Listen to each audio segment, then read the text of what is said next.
Сайн бацхан хүмүүстээ өнөөдрийн хичээлээр бүгдээрээ худалдааны бодлого бодож сурцгаана. За ер нь худалдааны бодлого маань амьдрал дээр маш ойрхон байдаг учраас хүүхдүүд маань ерөнхийдөө бодож чадах байх. Гэтэ багш нь ямар ч гэсэн хоёр бодлогын тайлбарыг хийхээр бэлтлээ.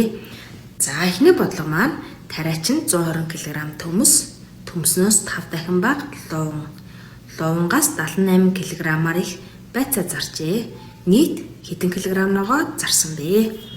За өгсөн зүйл маань болохоор төмс нь 120 кг-гийн шууд өгөгдсөн байна. Луун маань болохоор төмснөөс 5 дахин бага. Тэгэхээр төмснөөс ингээд сум зааж байна. За байцаа маань болохоор луунгаас 78 кг-аар их байсан.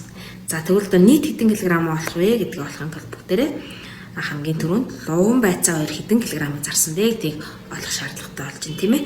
За тэгэхээр одоо бүгдээрээ хамгийн түрүүнд луунгаа олцгоё. За төмснөөс 5 дахин бага гэхээр төмснийхөө хэмжээ килограммыг бүгдээрээ 5 хуваагаад өгнө. За ингээд луун маань 25 кг гэж гарлаа. За ингээд багш нь өнгөөр ялгах чи дараа нь яагаад гэвэл шууд нэмэхэд амар гэдэг утгаараа шүү. За хараад нэмчихнэ. За байцаа маань луунгаас 78 кг-аар их гэхээр 25 кг луун дээрээ луунгаас 78-аар их гэж ач луун дээрээ нэмж байгаа шүү. Төмснөөс гэх юм бол төмснөөс нэмнэ, тийм ээ. За ингээд байцаа маань 103 кг боллоо. За ингээд энэ 125 103 гэсэн 3 кг ногооныхоо килограммуудыг нэмэхэд нийт хэдэн килограмм ногоо зарсан бэ гэдэг нь гараад ирнэ. За ингээд нийт тариач маань 253 кг ногоо зарчээ. За ердөө юм амархан бахан. Тэгэхээр альнаас нь баг гэдгийг маш сайн хараад товччихлээ гэх юм бол амархан байгааз. За 20 дахь бодлого худалдагч 3 шуудай гурил, 5 шуудай будаа, 7 гут овёос зарчээ.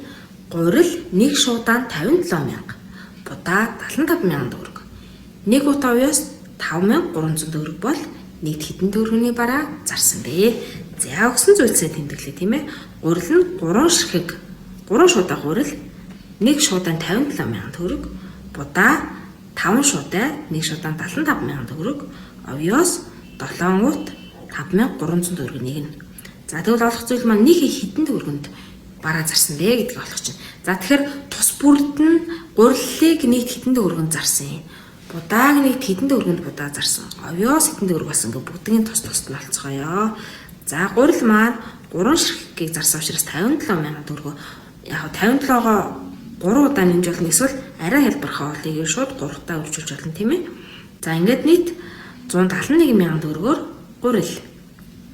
За одоо дараагийнх нь болохоор будаагаа олохдоо 75,000-аараа 5-аар өрчүүлнэ, тийм ээ. 5 шуудаа зарсан учраас ингээд 375,000 төгрөгөөр будаа. За харин овёос маань 37,100 төгрөг болжээ. За тэгвэл энэ гурыгаа гурвуулан энэ хооронд нь нэмчих юм бол нийт хэдэн төгрөг болсон бэ гэдэг нь гарч ирнэ гэсэн. За тэгэхээр бүгдээ 171,000 төгрөгөн дээр 375,000 төгрөгийг нэмцгээе. За ингээд хариу маань 546,000 төгрөг. Энэ дээрээ дахиад овёосныхоо мөнгийг нэмэх хэрэгтэй, тийм ээ. За ингээ овёосныхоо мөнгийг нэмэхэд бид нарт нийт 583,000 төгрөг худалдагч маань 583,000 төгрөгийн орлоготой болжээ гэж болох юм. За тэгэхээр нийт юмных нь үнэ өгөгдсөн 583,000 төгрөгөөр юм зарсан. За тэгвэл гурилын үнийг олох юм бол яах нь вэ?